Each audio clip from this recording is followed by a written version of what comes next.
Hello everyone, hope you're all well. I wanted to continue on my legend series, and today I wanted to give one of the greatest cricketers of all time, without any doubt, one of the most toughest batsman that I've ever seen, Steve Waugh of Australia. Before I start my video, I want to show you this book that I have. This is Steve Waugh's book. It's called Out of My Comfort Zone, and it's a very huge book. It's one of the biggest autobiographies I've seen. Behind here, there's Steve O. Here again, Steve O, Out of My Comfort Zone. I bought that in South Africa, and something that I've kept very close to my heart. Steve O's full name was Stephen Roger Waugh, and he was born June 2nd, 1965, in New South Wales, in Australia. First class cricket, he played obviously for New South Wales. He also had a short stint with Somerset in England, Kent also in England, and also in Ireland one season. And in all, he played 168 test matches, which was a record at that time before it was broken by Tendulkar. In 168 test matches, he scored 10,927 runs at an average of 51.06, and he scored 32 hundreds, and his highest score was 200 against West Indies in 1995 at Kingston, Jamaica, against Curtly Ambrose, Walsh and co. And he has also taken more than 100 catches in Test cricket, and he's also taken 92 wickets. And in one day internationals, he played 325 one day internationals, and he scored 7,569 runs, and he scored 300s, and his highest score was one for the ages, 120 not out at Headingley against South Africa in that 1999 Super 6 match, when Australia were in all sorts of trouble, and that helped Australia to qualify for the semis, and obviously the tie in the semis, and the rest is history, Australia winning the 99 World Cup. And in one day, he has also taken 195 wickets, and he has also taken more than 100 catches. And in first class cricket, he has scored more than 24,000 runs, and he's he scored 79 centuries as well. And he's taken a lot of wickets in first class cricket as well. He started off as a bowler for Australia, and he was part of that 1987 World Cup winning team of Alan Border. Steve O was a youngster in that side. He was like a bowler more, and he's the one who actually started the leg cutter slow ball in the history of cricket. He's the one who started that. But later on, obviously, he was a batsman. A lot of things to say about Steve O. And one of the few things are, as a captain, when Australia had that record consecutive 16 Test wins, Steve O was the captain in 15 of them. And overall, in 57 matches that he led Australia, he has 41 victories, which is like almost 72% as a winning ratio. That is one of the highest, if not the highest, in world cricket. And in one days as well, he has around 66% winning ratio as a captain. But obviously, Steve O had an amazing team. He had Glenn McGrath as a fast bowler. He had Shane Warne as a spin bowler. He had Brett Lee in the side, and he had some amazing batsmen, Matthew Hayden, Langer, Ponting, Damien Martin, so Gilchrist. So he had an amazing team as well. So, but anyway, you still have to captain the side. So all credit to Steve O. He is one of the top cricketers of the world.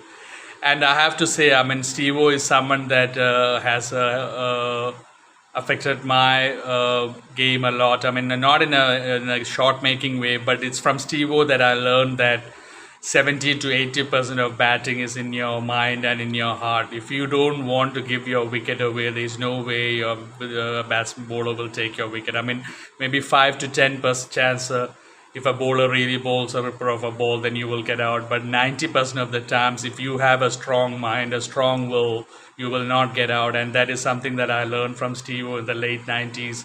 And I have applied it throughout my life when I have played in South Africa and in India. And I've also cut down the hook shot, hook shot a lot. Because when you are in trouble, when the team is in trouble, sometimes when you go for a hook shot, there's a lot of risk involved.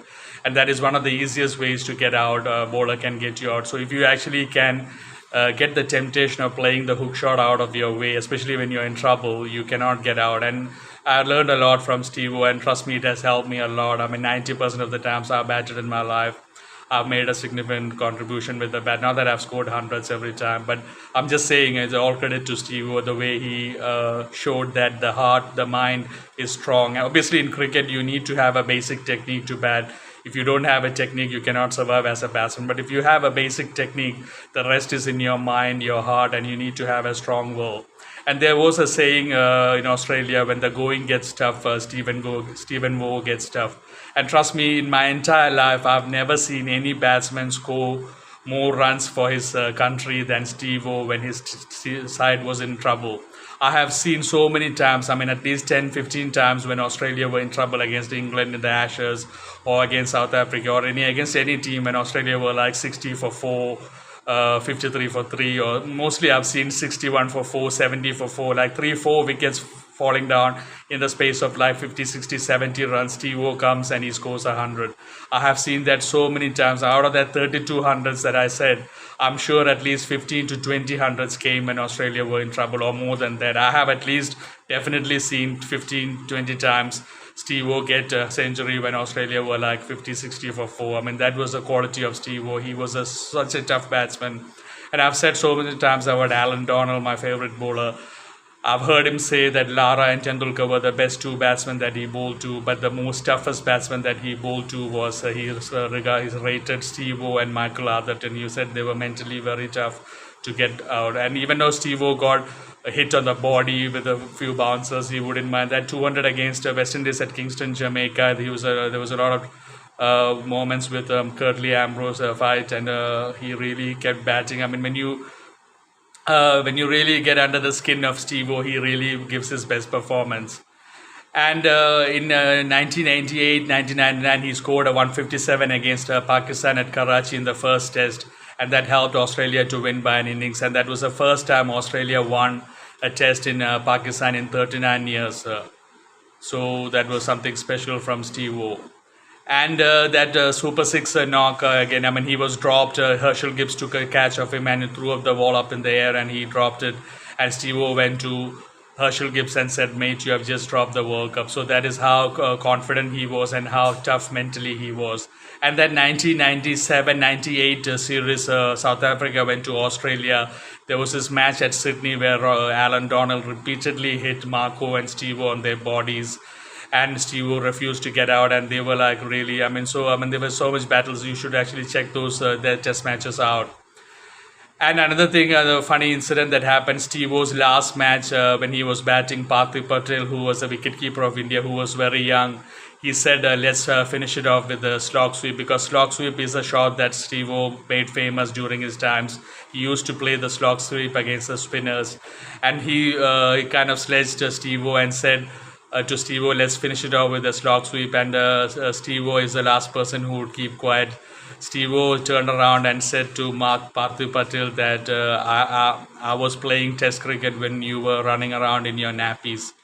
And the whole Indian slipcord and VVS Lakshman, Rahul Dravid, Tendulkar, they all had a big chuckle. They were laughing hearing Steve O say that to Parthiv Patel. But that is Steve O. I mean, he was never short of words. And he was like a really tough batsman, the most toughest batsman. And I will say, I mean, I've been watching cricket for like 35, 36, 37 years. I have seen many more talented batsmen than Steve O, players with a lot of flair, style than Steve O. But if I had to choose one batsman to bat for my life, I would definitely choose Steve O, because I have that assurity, that guarantee in Steve O that he will not throw his wicket away and he will bat through. That's what I said. I mean, if I had someone to bat for my life, I would definitely choose Steve O. When there are so many other talented, great batsmen around the world, I would definitely choose Steve O. I mean, if Steve O was the twin brother of Marco, as everyone knows, Marco was definitely more stylish, elegant batsman than Steve O, and a lot more talented batsman than Steve O. But Steve O had that determination and that mental toughness that Marco didn't have. Marco was an amazing batsman, amazing to the eye. He was always beautiful to watch the shots that he played. But I'm just comparing the two of them. I mean, one Marco was definitely much way talented than Steve-O, but Steve-O had much more runs, almost 11,000 runs in Test cricket. That shows how mentally tough he was and how difficult and how much price he put for his wicket. Steve-O is someone who put a lot of price to his wicket. He never gave his wicket. I remember there was an Ashes series where he was injured, and obviously you cannot carry an injury into a match. And he batted a match where he couldn't run, and he didn't even have a runner, and he still scored 100 against England with that one leg. That's how tough Steve-O was. And obviously, from Alan Border, Mark Taylor was the captain. Then Steve-O was the captain. A lot of changes happened, a lot of personnel changing. Ian Healy changed, Adam Gilchrist came, and Steve-O's team was definitely one of the greatest teams in the history of cricket, if not probably the greatest in history, because of Glenn McGrath and Shane Warne as well. That difficult combination of pace and spin that they had. So that is my video on Steve-O. Steve-O, I mean, one of the greats of the game. I mean, that 200 in versus Kingston in Jamaica was an absolutely top knock, and then 120 not out against South Africa in that Super 6 1999 World Cup, where Australia had to win to qualify for the semi-finals, and Australia were in all sorts of trouble. They had lost early wickets, and Steve-O were batting, and when he was like on 50 or so, that catch that he gave to Herschel Gibbs dropped it, took it, and then threw it up and dropped it. And Steve-O said to him, "Mate, you have just dropped the World Cup," and went on to score 120 not out and send Australia to the semi-finals. And the semi-finals also he scored a 50 as well, and winning that 99 World Cup as a captain. And in the Test matches, I've just recap. He won 15 of those consecutive 16 Test matches that Australia won. Steve-O was definitely, he had a very good square cut, I will definitely remember, and the shots. But he really didn't play the hook shot, pull shot a lot. He refused to play the hook shot. He would leave the ball, or even he would take the body on the ball on the body, or even on his helmet. He wouldn't mind it, but he wouldn't give his wicket away. He refused to play the pull shot, and he made the batsman bowl to him. He cut off the hook shot because it was a risky shot, as he discovered it, and he became the very successful batsman after that, averaging more than 50. So that is my video on Steve-O, one of the greatest, most toughest cricketers of all time, maybe the most toughest cricketer that I have known, watching wise, and one of the greats of Australian cricket, and one of the greats of world cricket as well. And outside cricket, he was a very good photographer. He loved photography, and he did a lot of humanitarian things for India in Calcutta. He had this Udayan, it was called Udayan, children of lepers, people who had leprosy, their children. Steve-O started a foundation for them, and he provides for them, and he takes care of them. So that was the humanitarian side of Steve-O. He has done a lot for India in Udayan, Calcutta, and he's like a hero in Calcutta as well. So someone who has a great heart as well. So that is my video to one of the greats of the game, Steve-O. Not probably for his style or elegance, but for his mental toughness and the way he played his cricket, and for the value he gave to his wicket. Thank you, everyone. I hope you have enjoyed this video of Steve-O. Take care. God bless you.